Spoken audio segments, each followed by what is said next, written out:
Le doigt était une arme, pointé, tendu, vibrant de cette arrogance propre aux hommes qui n'ont jamais connu le refus. Il tranchait l'air chaud et parfumé du Grand Véfour, un restaurant où le silence coûtait plus cher qu'un salaire mensuel moyen. L'homme au costume jaune canari, Bernard, avait le visage congestionné par une fureur soudaine, théâtrale. Son cri « Mais enfin, qu'est-ce que c'est que ça ?» avait fait taire les couverts d'argent. Face à lui, immobile, se tenait une enfant, pas plus d'8 ans. Elle portait une simple robe rouge et un turban assorti, sa peau sombre brillant sous les lumières tamisées.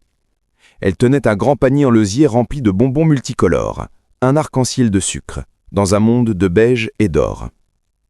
Son partenaire, Étienne, en costume bleu, la bouche ouverte, semblait moins en colère que stupéfait, comme s'il voyait une licorne ou un fantôme. La petite fille, elle, ne sciait pas. Elle ne regardait pas le doigt accusateur, ni l'homme choqué. Elle regardait le petit pain rond et doré, posé sur la nappe d'un blanc immaculé, juste à côté d'un verre de vin rouge à moitié vide. Elle avait faim. Bernard abattit sa main. « Sécurité, sortez-moi cette chose d'ici. » La petite fille serra son panier. Elle n'avait pas peur. La peur était un luxe. Elle n'avait que de la détermination. Ce qui allait suivre n'allait pas seulement changer leur soirée. Ça allait détruire et reconstruire une vie entière. Il y a 3 heures, Bernard Arnault, aucun vient de parenté, insistait-il toujours, mais il en cultivait l'ambiguïté, et Étienne Duval célébrait. Il venait de finaliser l'acquisition hostile d'un concurrent. Des millions étaient en jeu. Le champagne avait coulé à flot dans leur bureau du 8e arrondissement. Le Grand Véfour était la victoire, le sceau de leur triomphe. « À nous, Étienne !» avait trinqué Bernard, son rire sec résonnant, « à ceux qui osent.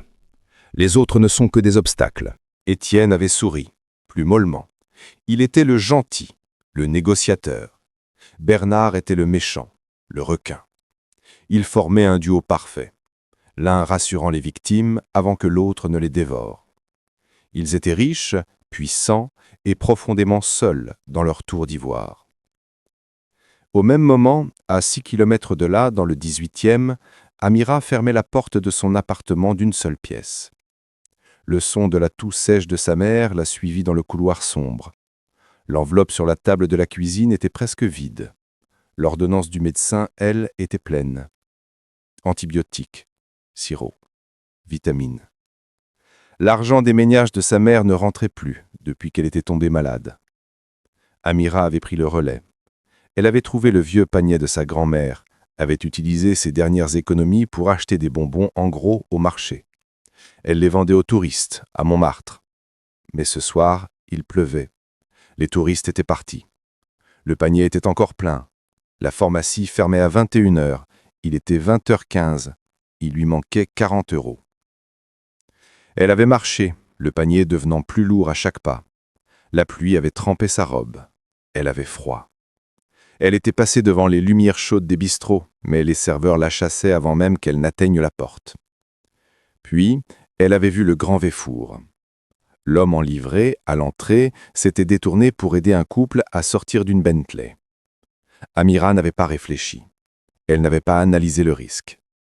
Elle avait juste vu la chaleur, la lumière, et des gens qui, elle en était sûre, avaient 40 €. Elle s'était glissée à l'intérieur, un fantôme rouge dans un palais. Elle avait traversé le velours, l'odeur du beurre et du vin la faisant vaciller. Elle avait choisi leur table, pas par hasard. Elle avait vu l'homme en jaune rire bruyamment, la main couverte de bagues. Il semblait être le roi. Et le roi, pensa-t-elle, doit être généreux. Elle s'était approchée, silencieusement. « Monsieur, un bonbon pour la dame ?» Et c'est là que le doigt s'était levé. « J'ai appelé la sécurité, Bernard. Calme-toi, » murmura Étienne, gêné par les regards des autres tables. « Me calmer ?» siffla Bernard. « On paie des fortunes pour être tranquille, et voilà que le tiers-monde vient nous vendre des cochonneries à table. C'est une honte !» Il se tourna vers Amira, son mépris dégoulinant. « Tu n'as pas honte de venir mendier ici? Va-t'en !» Amira leva enfin les yeux de la brioche. Elle regarda Bernard. Son regard était ancien, lourd d'une compréhension qui n'avait pas sa place sur un visage d'enfant. « Je ne mendie pas, monsieur, dit-elle d'une voix claire, qui ne tremblait pas. Je vends. » Elle tendit le panier plus haut. 100 grammes pour 5 €, c'est du bon chocolat. Cette répartie, cette dignité inattendue, fit éclater Bernard d'un rire mauvais. 5 €, tu te crois où? Chez Fauchon? Dégage. Dans un geste d'exaspération, il voulut repousser le panier. Sa main, lourde de sa montre en or, frappa le bord de l'osier. Le panier bascula. Ce ne fut pas un grand fracas, juste un glissement. Des dizaines de bonbons colorés roulèrent sur la nappe blanche, s'arrêtant contre les verres en cristal et les assiettes en porcelaine. Un silence de mort s'installa. Amira poussa un petit cri étranglé, non de peur, mais de perte. C'était son stock, sa pharmacie. Elle se mit à genoux pour ramasser les bonbons, ses petites mains tremblantes essayant de sauver ce qui pouvait l'être. Étienne, poussé par un reste de décence, se pencha pour l'aider. « Bernard, tu exagères, ce n'est qu'une enfant. »« C'est un principe, Étienne, si tu laisses entrer. » Il s'arrêta. Étienne s'était figé. Il ne ramassait plus les bonbons. Il tenait quelque chose dans sa main, un objet plat qui avait glissé du fond du panier avec les sucreries. C'était un portefeuille usé, d'où dépassait une vieille photo, protégée par du plastique jauni. Sur la photo, un homme au visage large et souriant, portant une toque de chef, serrait dans ses bras une femme et une toute petite fille qui portait une robe rouge. Étienne leva les yeux vers Amira, puis vers la photo, puis vers Bernard. Son visage était devenu livide. « Bernard, dit-il, sa voix un souffle. Mon Dieu. Bernard. Bernard, agacé, arracha la photo des mains d'Étienne. Quoi encore? Il regarda la photo, le vin, le repas, l'air. Tout se figea dans ses poumons. Il reconnut l'homme. Il reconnut ce sourire qu'il avait, autrefois, sorti de la misère. L'homme sur la photo était Idriss Diop. Il y a 25 ans, Bernard n'était rien. Un jeune homme affamé avec des idées de grandeur, fraîchement sorti d'une école de commerce bas de gamme. Idriss était le saucier génial d'une petite brasserie où Bernard faisait la plonge. Idriss avait un rêve, ouvrir son propre restaurant. Bernard avait le bagou. Ils s'étaient associés, Idriss à la cuisine, Bernard à la gestion. Le restaurant, l'Acacia, avait décollé. Idriss était l'âme, le talent, Bernard était le cerveau, l'ambition. Quand l'argent avait commencé à affluer, l'ambition de Bernard avait muté en cupidité. L'Acacia ne suffisait plus, il voulait un empire. Idriss, lui, voulait juste cuisiner. Il refusait de vendre son âme, d'industrialiser ses sauces, de sacrifier la qualité pour le volume. Bernard avait vu cela comme une trahison, une faiblesse. Avec Étienne, ils avaient monté un dossier, falsifié des comptes, créé de fausses accusations de détournement de fonds. Idriss, qui faisait une confiance aveugle à Bernard, avait signé des papiers qu'il ne comprenait pas. En 6 mois, Idriss avait tout perdu. Son restaurant, sa réputation, son nom. Bernard et Étienne avaient rebaptisé l'affaire Groupe BED et avaient utilisé la fortune de l'Acacia pour construire l'empire qu'ils célébraient ce soir. Bernard n'avait jamais regardé en arrière. Idriss n'était qu'un obstacle. Il leva les yeux de la photo vers la petite fille à genoux qui fourrait des bonbons couverts de sauce dans son panier, les larmes coulant enfin en silence sur ses joues. Il regarda la femme sur la photo, sa femme, Mariama. Il regarda l'enfant, sa fille. « Où est Idriss ?» demanda Bernard, sa voix méconnaissable, brisée. Amira se releva. Elle essuya ses larmes d'un revers de main, laissant une trace de chocolat sur sa joue. « Papa est mort, dit-elle simplement. Il y a 2 ans, le cœur. » Elle renifla, reprenant son courage.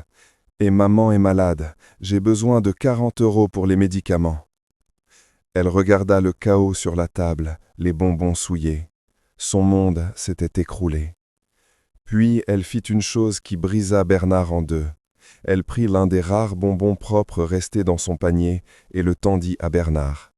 « 1 euro, monsieur, s'il vous plaît ?» Le cri que poussa Bernard n'était pas humain.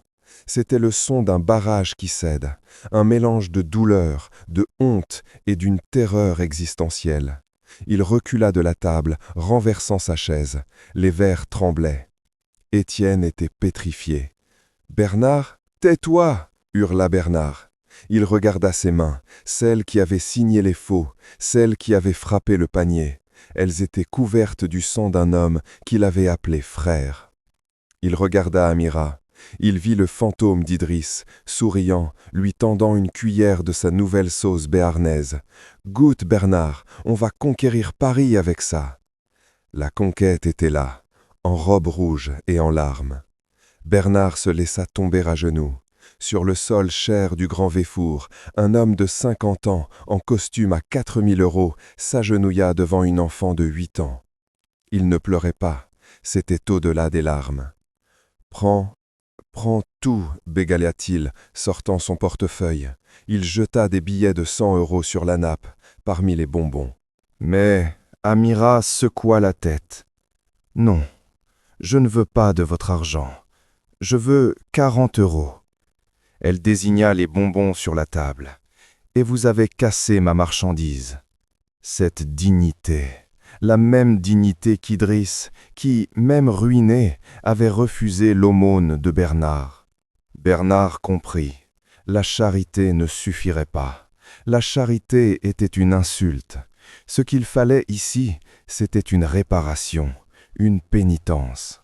Il se releva, le visage durci par une résolution nouvelle, terrifiante pour Étienne. « Étienne, paie l'addition, paie pour les bonbons, paie pour les dégâts, et attends-moi. » Il prit Amira par la main. La chaleur de cette petite main fut un choc électrique. « Viens, » dit-il doucement. Le maître d'hôtel, attiré par le bruit, accourait.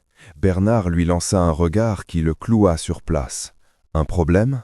Il sortit du restaurant, main dans la main avec la fille de l'homme qui l'avait détruit, laissant derrière lui Étienne, seul à une table couverte de bonbons et de billets de banque. Il ne la lâcha pas. Il l'emmena à la pharmacie, qui fermait. Il fit ouvrir le rideau de fer. Il donna l'ordonnance. Il paya pour 3 mois de traitement. Il acheta de la nourriture dans l'épicerie de nuit. Puis, il dit « Conduis-moi chez toi ». L'appartement était petit, mais propre. Mariama, la veuve d'Idriss, était allongée sur un canapé-lit, faible, mais ses yeux s'enflammaient de haine en voyant Bernard. « Toi, » cracha-t-elle, « sors d'ici, sors !» Amira courut vers sa mère. « Maman, j'ai les médicaments. Et monsieur ?»« Ce n'est pas un monsieur, c'est un diable !» dit Mariama, essayant de se lever. Bernard resta sur le paillasson. Il ne pouvait pas entrer, pas sans y être invité. « Mariama » commença-t-il, sa voix tremblante. « Je ne savais pas. »« Tu ne savais pas ?» Elle rit, un rire qui se transforma en quinte de tout. « Tu as tué Idriss. Tu l'as tué aussi sûrement que si tu lui avais planté un couteau dans le cœur.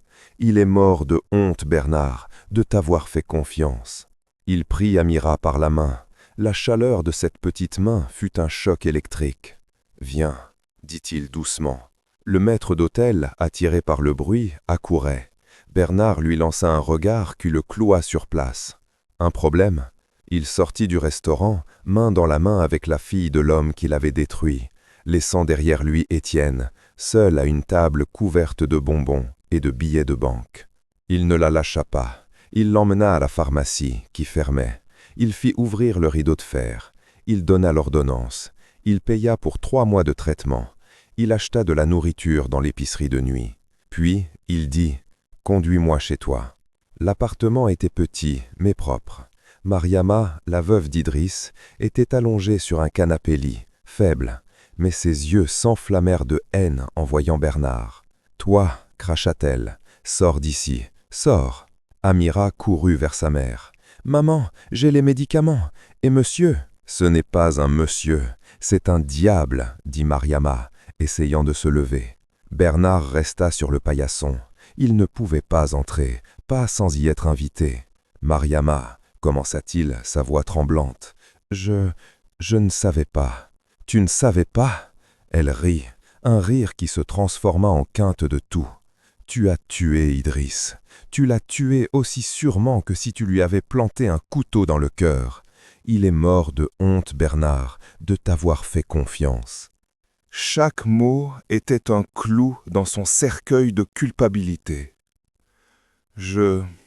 Bernard chercha ses mots. Je ne peux pas le ramener, mais je peux nous sauver, nous donner ton argent sale.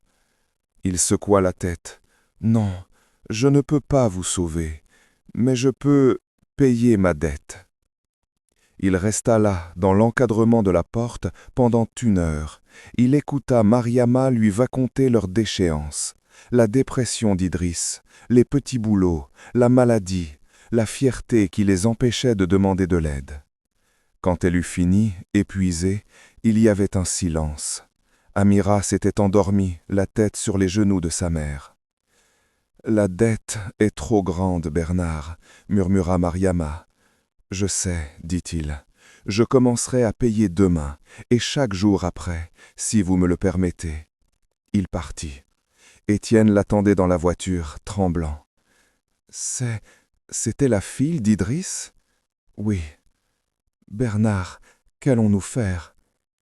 Bernard regarda la pluie sur la vitre. « Toi, je ne sais pas. Moi, je vais rendre ce que j'ai volé. » Le lendemain, il dissolvait le groupe BED. Il donna à Étienne sa part, mais garda la sienne. Il vendit son appartement, sa voiture. Il créa la fondation Idriss Diop, dédiée à aider les jeunes chefs issus de l'immigration. Il nomma Mariama Diop présidente du conseil d'administration, avec un contrôle total des fonds. Il lui céda 51% de ses actifs restants, non comme un don, mais comme un paiement rétroactif pour l'Acacia. 1 an plus tard, Amira était dans la meilleure école de Paris. Mariama, guérie, dirigeait la fondation. Bernard, lui, avait gardé un petit appartement au-dessus d'une boulangerie. Il travaillait. Pour la première fois de sa vie, il travaillait vraiment. Il était consultant bénévole pour les jeunes chefs que la fondation aidait. Il ne chercha jamais le pardon. Il savait qu'il ne le méritait pas. Mais un après-midi, alors qu'il apprenait à un jeune Malien comment monter une sauce, Amira entra. Elle venait de l'école. Elle le regarda travailler, son visage sérieux. Puis elle ouvrit son sac et sortit un petit sachet. Elle le lui tendit. C'étaient des bonbons, les mêmes que ceux du panier. « J'ai eu une bonne note en maths, » dit-elle. « Je voulais vous les offrir. » Bernard regarda les bonbons, puis l'enfant. Il sentit le fantôme d'Idriss à côté de lui, la main sur son épaule. Il prit le sachet, les larmes lui montant aux yeux. « Merci, Amira, » dit-il.